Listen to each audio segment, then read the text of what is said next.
এয়া দেখিছে না অথনি যে মূলা যে উঠাই আনিছিলোঁ খুৰীহঁতৰ ঘৰৰ পৰা এতিয়া এয়া মায়ে মানে মূলাখিনি এনেকৈ ধুনীয়াকৈ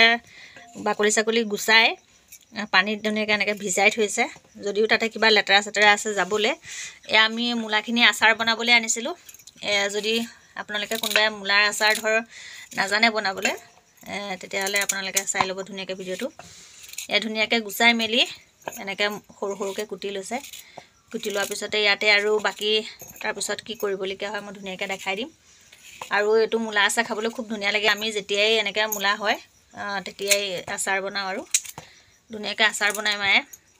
খাবলৈ বহুত ভাল লাগে মায়ে ধুনীয়াকৈ কুটি আছে বাকী প্ৰচেছখিনি আৰু দেখুৱাম চাই থাকিব ভিডিঅ'টো আগলৈকে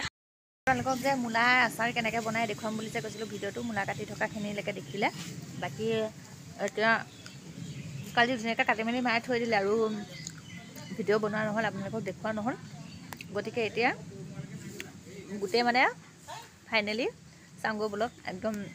কি মানে কৰিব লাগে কি সানিব লাগে কেনেকৈ কি কৰাৰ পিছত মূলা আচাৰখিনি হয়গৈ আৰু খাবলৈ তাৰপিছত কিমান ধুনীয়া লাগে কেইদিন ৰ'দত দিব লাগে কি কম বলক এয়া গাইছ চাওক কালি যে ধুনীয়াকৈ মূলাখিনি যে মায়ে ধুই মেলি একদম পূৰা কাটি আছিলে তাৰপাছত এনেকৈ ধুনীয়াকৈ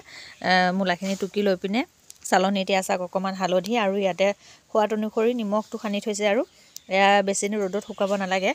অলপ দিন ৰ'দত শুকুৱালে হ'ল মানে বেছি কেৰকেৰীয়া হ'বলৈ দিব নালাগে আৰু কোমল কোমল থ'ব লাগে তেতিয়া খাবলৈ ধুনীয়া লাগে আৰু এতিয়া আমাৰ ইয়াৰ আচাৰ হৈ গ'ল এতিয়া মানে কেইদিনমান ৰ'দত দিলেই হ'ল তাৰপিছত অকণমান তেল দি আৰু বৈয়ামত ভৰাই থৈ দিলেই হ'ল বাকী আৰু এয়া দেখিছে নাই বগৰী খাওঁ লাগিছেনে বাৰু এয়া শুকুৱাই থোৱা বগৰী আচাৰ বনাবৰ কাৰণে